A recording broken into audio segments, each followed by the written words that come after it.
Good evening. তো কিছু কারণ আমি বেশ বিগত কয়েকদিন ভিডিও বানাইনি, খুব চাপের মধ্যে, স্ট্রেসের মধ্যে। তো চলো, আজকে হলো মার্চ মাসের 6 তারিখ।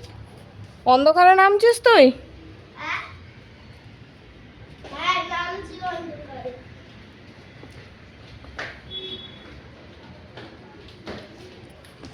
তো কিছু কারণে আমি ভিডিও করিনি, ভালো লাগে না, মানে কী বলবো, জায়গা একটা অবস্থার মধ্যে। তো তোমাদের সাথে সেই বিশেষ যে কারণটার জন্য, সেসব কারণে একটু তোমাদেরকে পরেই জানাবো। তো চলো, আজকে ভাবলাম যে যাই একটুখানি বাজারে। তোমাদের দাদাভাই বলতে চলো, বেশ অনেকদিন ধরে ঘরের মধ্যে বন্দি হয়ে পড়ে আছি, এমন কিছু বাজার ঘাটে লাগবে। তো চলো, একটা পাখি তো মরে গেছে, আর একটা পাখি মেজদাকে দিয়ে দিচ্ছে, নিয়ে যাচ্ছে ওইখানটা।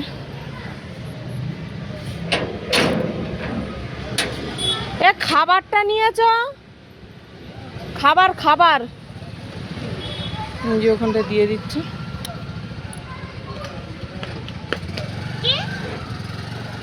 খাবার। চলো এখন যাই আমরা বাজারের দিকে, টুকিটাকি কিছু জিনিসপত্র নিয়ে আসি, মানে সবজি সব যাই, 10 টাকার যা পাওয়া যায় ভাগাভাগি, যাই হোক এই যে নিয়ে যাচ্ছি। হ্যাঁ হ্যাঁ, গোল গোল করে সেই ইয়ে করে, যেরকম যে ক্ষেতের আলু তুলে ভাজা করে খাওয়া, তো ওরকম।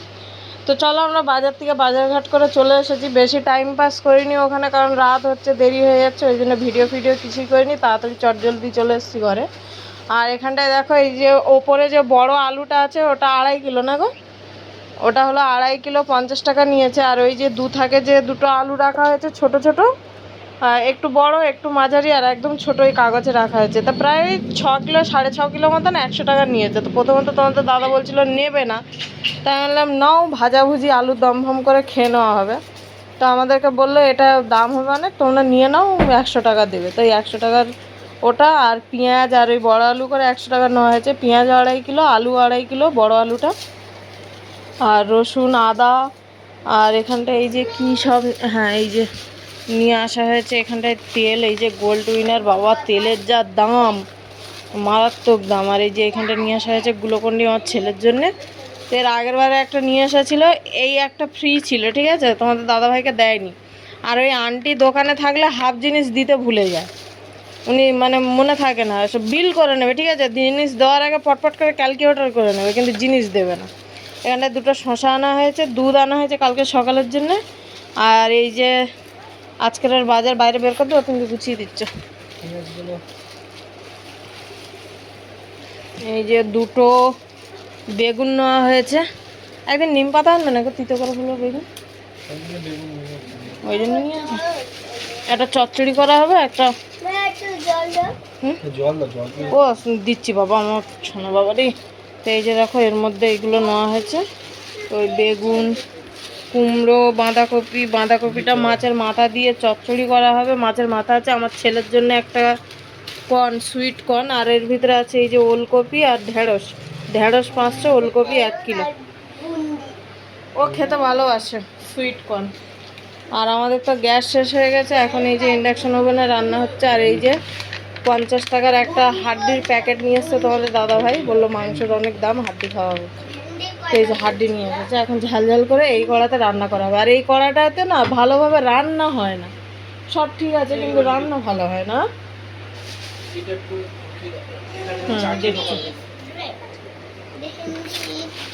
তোর বোতল কই বাবা? কই? ওই তো ওই তো ওই তো।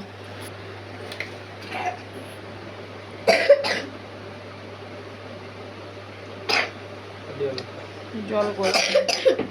তো চলো এখন চটজলদি এগুলো তোমাদের দাদাভাই হাতে হাতে করে দিচ্ছে, আমি এগুলো গুছিয়ে দিই টুকটুক করে, কেটে কুটে গুছিয়ে দিই। ওই আওয়াজ, আর ওদিকে ও খেলা করছে, আওয়াজ ছাড়লেই মোটামুটি একজনকে যেতে হবে ওর কাছে, ঠিক আছে। তো চলো এগুলো গুছিয়ে নিই, বাকি তোমাদের সাথে শেয়ার করছি। ওটা ট্রেনে যাবি যখন, তখন ব্যবহার করবি, তখন কিনে দেবে। এই কলগেটটা অ্যাকচুয়ালি ভালো, সুন্দর। আগে 10 টাকার প্যাকেটটা আগে বড় দিত, এখন একটুখানি করে দিয়েছে। হ্যাঁ হলেও তুমি 10 টাকার কিনতে যাও, ওরকম ছোট। তো দেখো ইন্ডাকশান ওভেনে না রান্না করা খুব ঝকমারি, মানে প্রচুর পরিমাণে অসুবিধা হয়। আর এই যে কড়াটা না ইন্ডাকশান ওভেনে প্রচুর পরিমাণে ধরে যায় এবং কী হয় পুড়ে যায় নিচের দিকে, বাট রান্নাটা ঠিক মতন হয় না। তো এই যে ছোটো ছোটো যেসব আলুগুলো নিয়ে এসেছিলাম তোমাদের দাদাভাই দেখো গোটা গোটা কেটে দিয়েছে, আর আমি কিন্তু বেশ ভালো করে ওটাকে ভেজেও নিয়েছি যাতে ওটা সিদ্ধ হয়, যেহেতু ওর মধ্যে কোনো রকম ফাল ফুল নেই। তো ওই জন্যে একটুখানি ভালোভাবে যাতে সিদ্ধ হয়ে যায়। তোমাদের দাদাভাই বলেই ছিল যে হাফ চালা মতন করে দিই তাহলে মশলা ঢুকবে, আমি বলেছি না দিতে হবে না। তো ও তোমাদের দাদাভাই যেহেতু অনেক আনাজপত্র কেটে দিয়েছে, আমি আবার লাস্টে কটা আলু কিন্তু কেটেওছি। তো তোমাদের দাদাভাই কেটে দিয়েছি কী করেছে আমি ঠিক বলতে পারবো না, বাট আমি যেগুলো ছাড়িয়েছি বা কেটেছি সেগুলো কিন্তু আমি মানে কাটিনি। তারপরে দেখো এখানটায় এমনভাবে মানে রান্না করছে আর এত মানে পরিমাণে অসুবিধা হচ্ছে যে খুন্তি কিন্তু বেঁকে গেছে, আর আমাকে ধরে ধরেই রান্না করতে হচ্ছে, মানে কোনো রকমভাবে ছেড়ে দেওয়া যাচ্ছে না, আর নিচে প্রচুর পরিমাণে লেগে যাচ্ছে। তো যেহেতু হাড্ডি থেকে অনেক পরিমাণে জল বেরোয়, তো ওটাকে না বেশ ভালো করে একটু না কষালে একটা গন্ধ, কাঁচা গন্ধ থেকে যায়, আর ওটা কিন্তু ভালো লাগে না, যেহেতু মানে ফ্রোজেন করা থাকে না, তো ওই জন্যে। তো দেখো আমি ভেবেছিলাম প্রথমত বেশি একটা জল দেবো না, বাট তারপরে ভাবলাম একটা তরকারি দিয়ে আমাদেরকে ভাত খেতে হবে, তো একটু জল না দিলেই নয়। তো আমি এখানটায় চাপা দিয়ে দিয়েছি, দিয়ে আমি কিন্তু বেশ ভালো করে এদিক ওদিক মুছে নিচ্ছি আর একটুখানি বাড়িয়ে দিচ্ছি। তারপরে দেখো ফের আবার একটু খুলে দেখে নিলাম, আর এদিকে তোমাদের দাদাভাই দেখো সোনাকে ঘুম পাড়িয়েছে। অলমোস্ট রান্না হয়ে গেছে, আমরা খাওয়া দাওয়া করবো আর কি, 9টা 9:30 মতন, আরও বেশি হয়ে গেছে। তো পার্কে যেই সময় সিটিও পড়ে গেছে, মানে 10টার উপরে হয়ে গেছে, তো আমরা এবারে খাওয়া দাওয়া করবো। আর তোমাদের দাদাভাই সোনাকে ঘুম পাড়িয়ে দিয়েছে, আর এদিকে বড় ছেলে দেখো গেম খেলছে কি কার্টুন দেখছে ঠিক জানি না। তো আমি গেছি বাইরে থেকে সমস্ত থালা বাসনগুলো গুছিয়ে নিয়ে আসার জন্য, আর এদিকে এরা মানে তোমাদের দাদাভাই ওদিকে স্যালাড কাটতে চলে গেছে, কিছু শসা পেঁয়াজ যেসব আর লাগে কি ওই সবগুলো কাটাকুটি করতে চলে গেছে। আর এদিকে ওকে গেম খেলছে না কি খেলছে, ওকে বন্ধ করতে বলছে, ও কিন্তু বন্ধ করছে না, তো ওই জন্য ওকে বলছে আবার। তো এদিকে দেখো ওই যে তরকারিটা তোমাদের দাদাভাই বললো একটুখানি লবণ কম হচ্ছে, তো লবণ দিয়ে ও আবার একটুখানি ফুটিয়ে নিচ্ছে, তো আমি বললাম তো বন্ধ করে দিই, তো বলছে হ্যাঁ বন্ধ করে দিলে হবে, হয়ে গেছে, একটু লবণ কম ছিল। তো এদিকে এক এক করে আমি সমস্ত কিছু গুছিয়ে নিচ্ছি, লবণ, জলের বোতল, মানে পট ফট সব কিছু নিয়ে নিচ্ছি আর কি, যা যা লাগে খেতে গেলে আর কি। তো এখানটায় এই যে ইন্ডাকশান ওভেনে রান্না করাটা খুবই সমস্যার মধ্যে। আর আমাদের তো একটা ইন্ডাকশান ওভেন কিনেছিল, বাট ওই যে জানি না কী কারণে ওটা না খারাপ হয়ে গেছে। তো ইন্ডাকশান ওভেন থাকলে একদিক থেকে ভালো, কোনো রকম কোনো সমস্যা হয় না, কারেন্টে রান্না হয়ে যায়, গ্যাস কম খরচা হয়। তো আমাদের যেহেতু মানে কারেন্টের বিল তেমন একটা দিতে হয় না, এখানে ওই যে আধার কার্ড আর রুম এগ্রিমেন্ট পেপার দিয়ে না ফ্রি করিয়ে নেওয়া যায়, একদম ফ্রি হয় না, 20-25 টাকা 30 টাকা 100 টাকা 200 টাকা বিল আসে, অন্তত কম আসে। এমনিতেই তো আমাদের 2000-4000 করে বিল আসে 3-4 মাসে, তো ওই জন্য ওর থেকে অনেকটা কম হয়। তো দেখো তরকারিটা ঢেলে নিলাম, ঢালতে গিয়ে না পড়ে গেছে, তো ওখানটায় সঙ্গে সঙ্গে আমি মুছেও নিলাম। তারপরে এখানটা দেখো আমরা খেতে বসে গেছি, তো খাওয়া দাওয়া কমপ্লিট করবো। আর এই যে শশা কাটতে গেছিলো তোমাদের যে দাদাভাই বললাম, তো শশা কাটে নিও, ওদিকে ওই যে তরকারিতে কম হয়ে গেছিলো লবণ, তো ওটাকেই ও ফোটাচ্ছিলো। তা আমি এখানটা কোনো রকমভাবে লম্বা লম্বা করে শশাগুলো কেটে নিয়ে চলে এসেছি, কোনো রকমভাবে পেঁয়াজগুলো কেটে নিয়ে চলে এসেছি, কারণ সোনা উঠে গেলে আমাকে তো আর খেতে দেবে না, তো ওই কারণে আমি তাড়াতাড়ি করে খাচ্ছি। আর একা বসে না খেতে মোটেও ভালো লাগে না, তো তোমাদের দাদাভাই বলে আমি নেই ওকে নিই, তুমি খেয়ে নাও ভালোভাবে।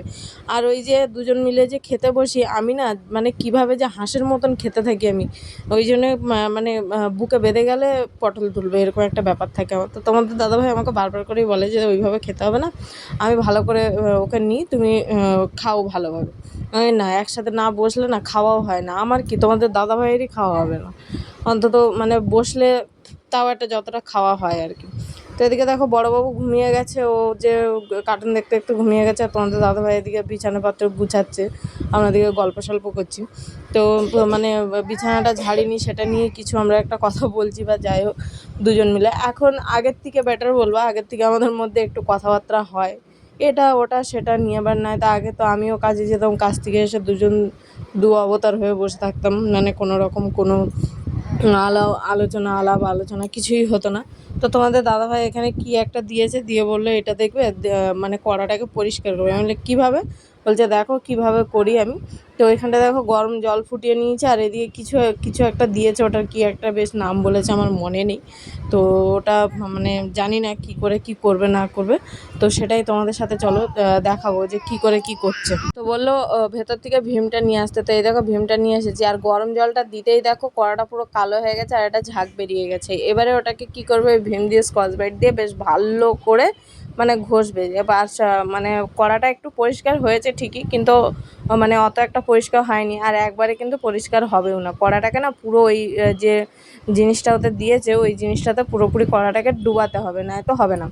আর এই যে কালো হয়ে গেছে, আমি প্রথমে দেখে ভাবলাম যাহ, কড়াটা তুমি আমার নষ্ট করে দিলে। বলছে আরে না, দাঁড়াও আমি কড়াটাকে মাজি, ভালো করে পরিষ্কার করি, তারপরে দেখো। তো দেখো এখানে কত সুন্দর কড়াটা পরিষ্কার হয়ে গেছে, আর শুধুমাত্র তোমাদের দাদাভাই জাস্ট ডলেছে। এবারে তো ভালোভাবে মানে মাজবে, ঘষবে, ওই কালো কালোর ওপরে একটু ঘষতে হবে। তো এই কালো কালোগুলোর ওপরে ঘষতে ঘষতে ঘষতে ঘষতে দেখো অনেকটাই কিন্তু পরিষ্কার হয়ে গেছে, আর কড়াটা কিন্তু অনেকটাই পরিষ্কার হয়েছিল। আর ভিডিওটা ছিল এই অবধি, ভালো লাগলে লাইক করো।